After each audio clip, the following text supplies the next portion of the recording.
Don't forget to take roll. I was just thinking that. Thank you.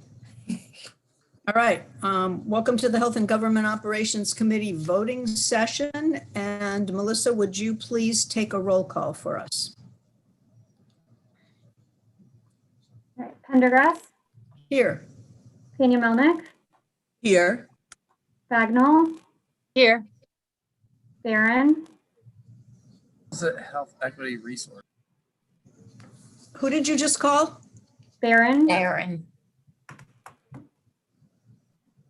Okay. Belcastro, Here. Bondari, Carr, Here. Charles, Here. Chisholm, Here. Cullison, Here. Hill, Here. Johnson, Here. Kelly, Here. Kerr, Here. Kipke, Here. Krebs, Here. Lewis, Present. Morgan, Here. Riley, Here. Rosenberg, Here. Saab, Here. Sample Hughes, Present. Shalega, Here. and Lewis Young. Present. All right. I see Delegate Barron has joined us now. Here. And Delegate Bondari.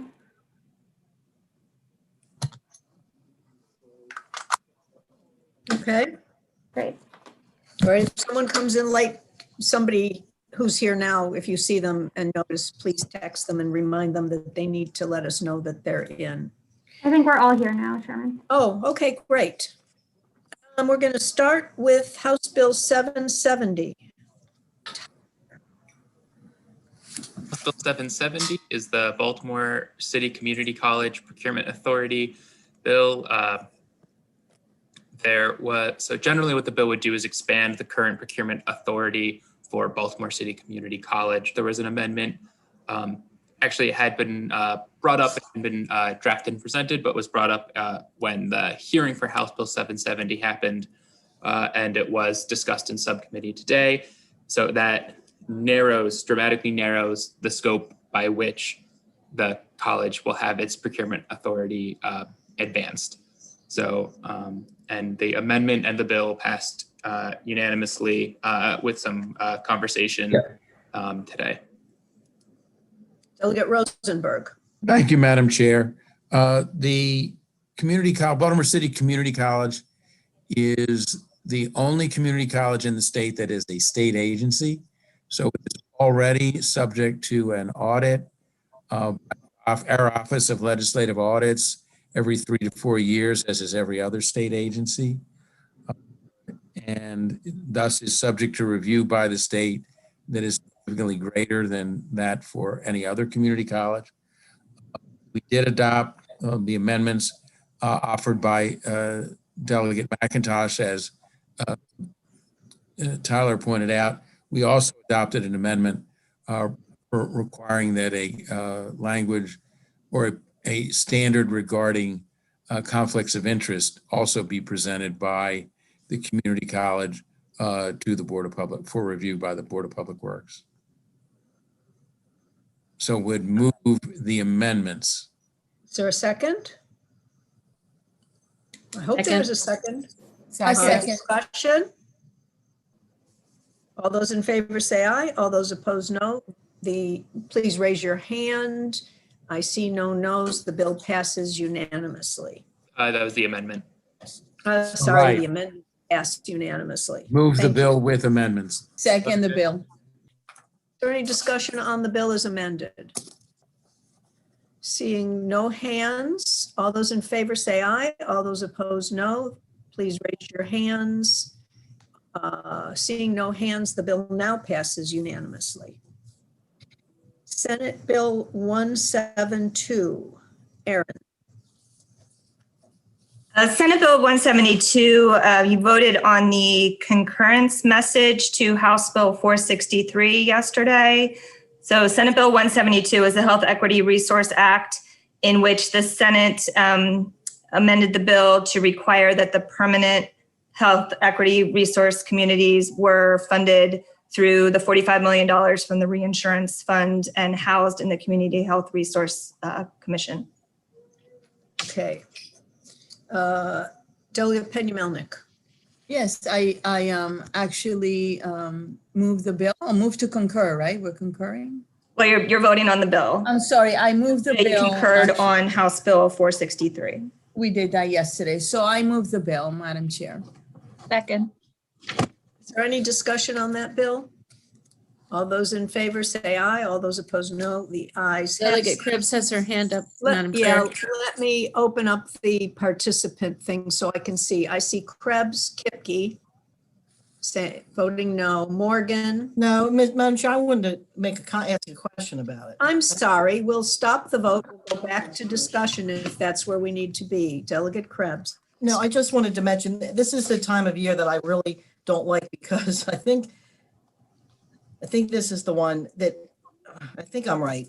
I mean, we passed the House bill. We had a lot of discussion about the House bill, and then the Senate bill comes over and they change it. And then I think we talked about it the other day, and this is the one that, tell me if I'm wrong, there's a $14 million mandated deposit in there. And then how does this, is that the 14 million that comes from the reinsurance fund, or is that in addition to the money from the reinsurance fund? The first part of the bill with the 2-year grants is $14 million from the Relief Act. That's the same in both the House version and the Senate version. The way the House version, as passed by HGO, differed was that the second part of the bill did not have a funding source. And what the Senate amended House Bill 463 and the version that's in front of you, Senate Bill 172, to provide that the permanent health resource communities beginning in 2023 are funded for 3 years, $15 million a year out of the reinsurance fund. Okay, so this is the one we had yesterday, and we did. So the concurrence message yesterday was you either voted, to concur or not to concur. Okay, and one thing I would just ask, I'm not voting for the bill. I think I might have it the first time around, but the second time. The question I would like to know maybe for next session, I think our committee should try to understand what the impact of this reinsurance fund has had. How much money we brought in, how much money has gone out, where does it come from? How much is it raised? Because we keep taking money from it and we don't even know how much it's costing our ratepayers that we've taken the money from. It's just I'm sure that could be arranged. I suspect if you made a phone call to. I have made a phone call. Madam Chair, I wanted to tell you this time of year, we can't even get anybody to talk to because nobody's phone, they all go into, you can't even call the operator. So I called this morning to try to find out information about the reinsurance pool. No one's gotten back to me. I left a message for Simon Powell, and I just want to tell you how frustrating it is for us this time of year to get any information because our committee staff I have contact with, anyone else we don't. They all have cell phone numbers that we don't have. Curtis and Lauren on the phone, okay? Anyway, we just don't have access to the information this year. And then we've been on the floor all day, but no one's gotten back to me. So we do try, but it's very difficult. So thank you. Thank you for your comments, Delegate Krebs.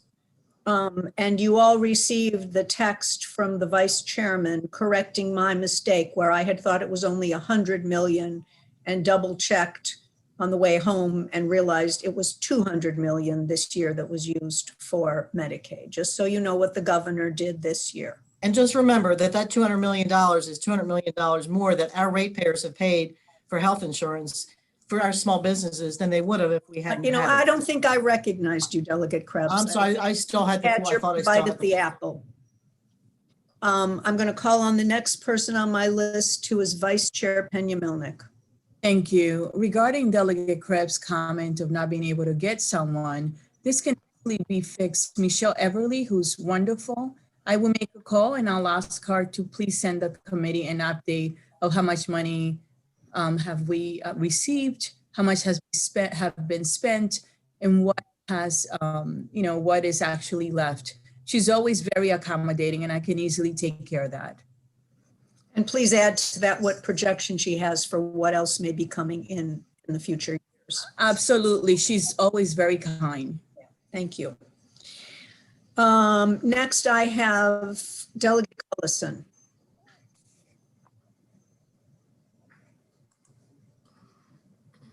Sorry, sometimes the space bar works, sometimes it doesn't.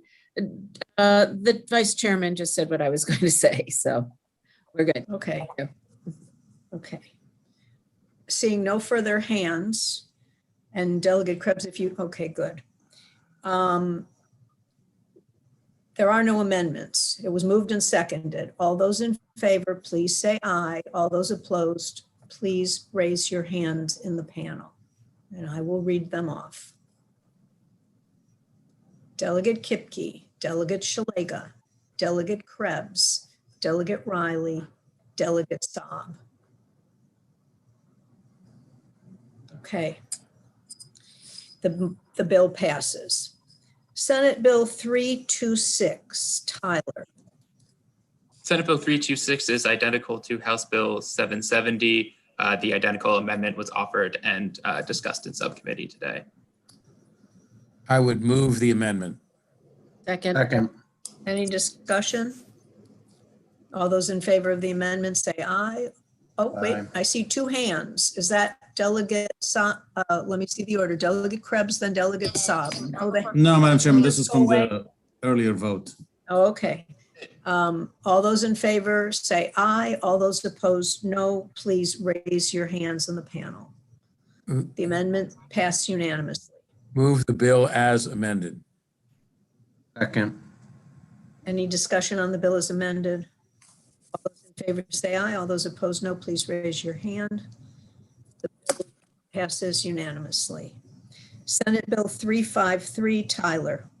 Senate Bill 353 would require attorneys who are working with a potential client to be paid to provide legal services to help that client with veterans benefits or veterans benefits appeals, to present a form that would disclose that there are cost-free available services to veterans, and it would require the signature of the client before they could contract for the paid legal services. And then any advertising for paid legal services for veterans benefits services would require disclosure that there are free services available. This is a department. Thank you, Madam Chair. This is a departmental bill, Veterans Affairs, and would provide for transparency in these legal situations. So it was unanimously supported in subcommittee, and I would move favorable. Is there a second? Second. Any discussion? All those in favor say aye. All those opposed, no. Please raise your hand in the panel. Seeing no hands, the bill passes unanimously. Senate Bill 469, Aaron. This is identical to House Bill 598 as passed by HGO. Move the bill. Second. Is there any discussion on this bill? All those in favor say aye. All those opposed, Delegate Shalega has a question. So are we asking for parental consent here? No, Unfortunately. the bill Sorry. Go ahead.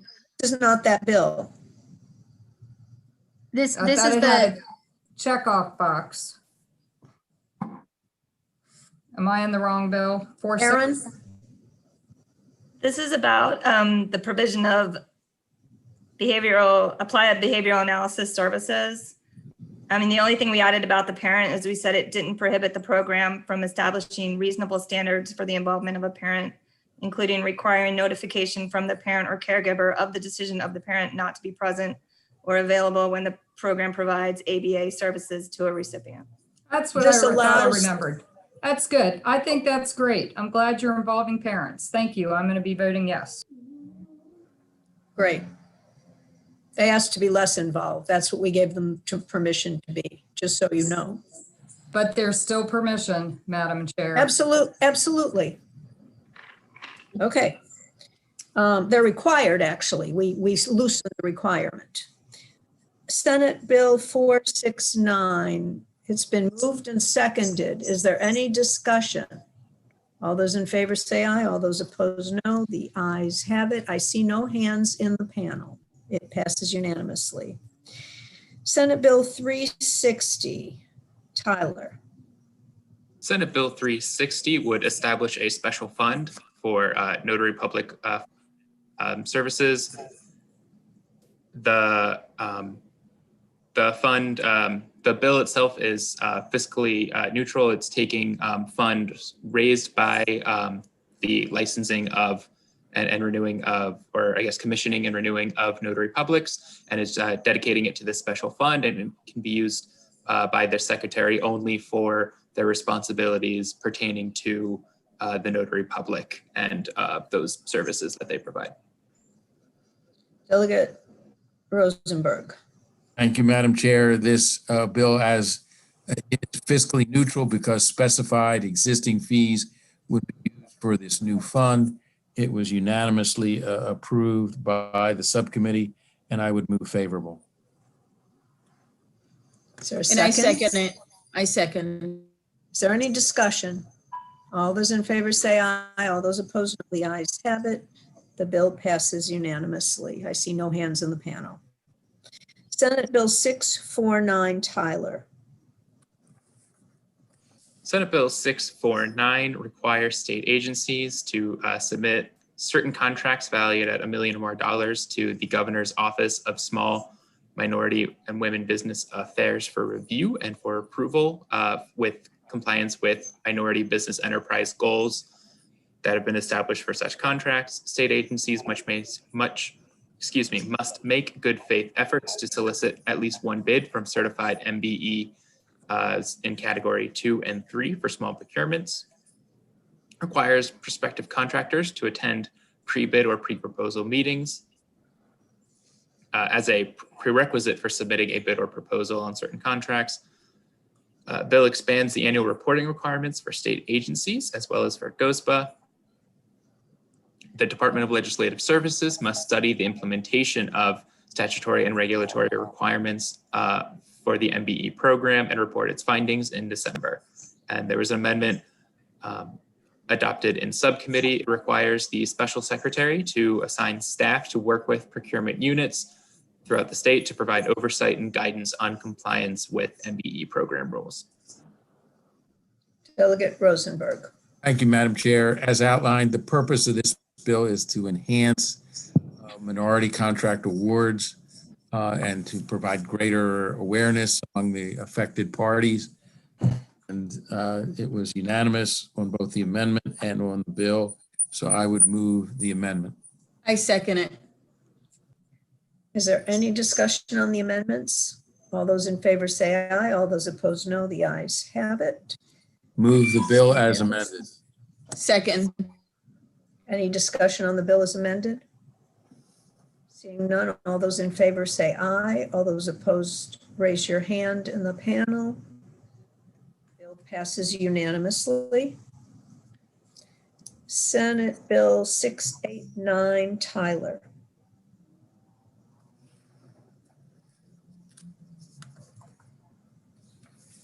Senate Bill 689 expands the duties for the Special Secretary for the Office of Small, Minority, and Women Business Affairs to include establishing a mentoring program in which large and established minority business enterprises would mentor startup or small MBEs. Requires a feasibility study for providing one-on-one assistance to MBEs in submitting competitive and successful bids or proposals. Provides educational opportunities for non-minority prime contractors, and establishes an annual awards program to recognize localities demonstrating excellence in MBE support. Delegate Rosenberg. Like the prior bill, this bill is to enhance in implementation the success of the current existing law with regard to minority enterprise. And this was also unanimous on the part of the committee. So I would move the bill. Second. Were there amendments?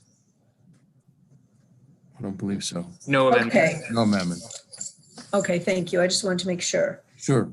It's been moved and seconded. Is there any discussion on this bill? All those in favor, please say aye. All those opposed, please raise your hand in the panel.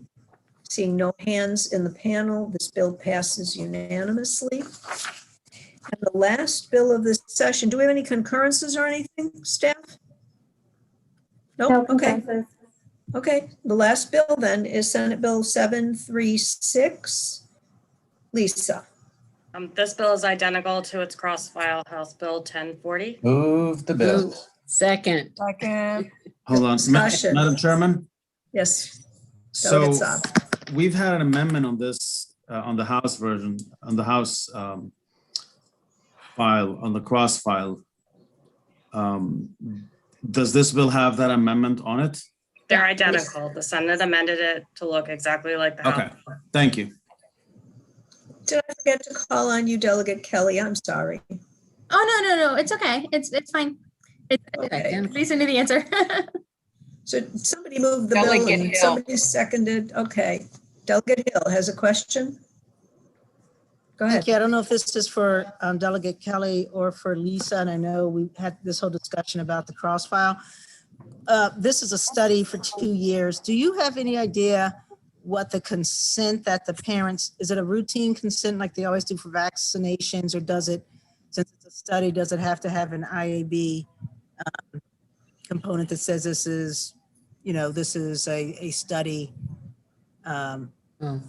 I think it's a routine Vaccinations. consent because certainly for this year of the study, while we're under the federal order, children are getting vaccinated under the federal order. So they do the traditional consent, but at the pharmacy. Okay, all right, thank you. Any other questions? All those in favor say aye. All those opposed, no. Raise your hand. Seeing no hands in the panel, the bill passes unanimously. That ends the work before us. I think there's a subcommittee meeting at 9 a.m. tomorrow. There's one at 8:30 too. Oh, Yes. could the chairman just make those announcements so that we're all clear? Yes, my Thank you. apologies. Health Occupations has had to move to 8:30 tomorrow morning. So I apologize to everyone, but it gives us a fixed time, which will make our work possible. So I apologize. I buy you virtual coffee and donuts in my mind and my heart, and I appreciate your patience. And then there's another meeting? Yes, the Public Health and Minorities Disparity Committee will meet at 9 a.m. And Erin has already sent you the bills for tomorrow and the agenda. And again, like Delegate Kelly, I apologize for meeting so early. And I know there's some crossover from other subcommittees into your subcommittee because I've asked people to attend. If you don't have a link to the 9 o'clock, be sure and let me know, or staff know, actually, let Melissa or would probably know. That would be best, right? Yes. So may I ask a question? Yes. Delegate Rosenberg, our committee had one bill left over. Are we not going to meet this evening, tomorrow, to finish that bill? Well, we have more than one bill left. I would propose, if it's okay with the chair and the other chairs, that we meet at 8 o'clock. I don't have a problem with it, but I'm not on your subcommittee. If I were on your subcommittee, I might have a problem with it. Is everybody okay with that? There's an 8:30 and a 9, so if we meet at 8. I see Delegate Kipke's hand up. Did you want to say something? I was just curious, does a half hour give us enough time to do what needs to get done? Well, it depends how many are on health occupations who are also on.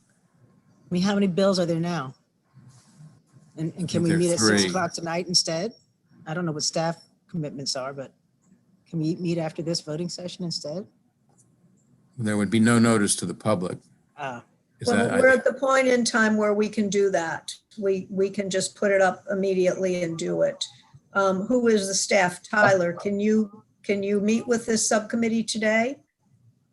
Yes, we could, if that's the way that we want to go about that, or we could see about splitting the bills, like tackle 1 or 2 tonight, if that's convenient, and then one tomorrow or something like that, if that's maybe easier on people. Okay, Delegate Young, you seem to have your hand up. Thank you, Madam Chair. One of my suggestions was already made that we just continue tonight while we're here. It's more efficient. Or if we're only allowing a half an hour for the operations subcommittee, why not do it at 9:30? Because I don't think the 9 o'clock will be done by 9:30. And there is overlap, I believe. Those are not the two committees that meet at the same time, are they? No. No, because I can They- picture at least one person that's on both of them. You can't stay on this link. You're going to have to, I presume there's another link that Hold on. was set up for this by Tyler or by Sandy staff, Delegate Rosenberg's staff. So you're going to have to sign off this and come back on, and Melissa's going to have to quickly post online that the That's fine. subcommittee is meeting. How about in 15 minutes? Is that okay to give somebody a little notice? So you'll all meet at 5:45. 6, right. For as long Okay. as you decide to meet and get through as Fine. much of the agenda as you can. Thank you for that suggestion, whoever made it. It was a good suggestion. Very Okay. good. We will do that. We will meet at 5:45. Okay. All right, thank you all. This is a hard week. You're holding up really well because you can still smile at each other and at me, and I appreciate that. Have a good evening, and I'll see you tomorrow. Good night.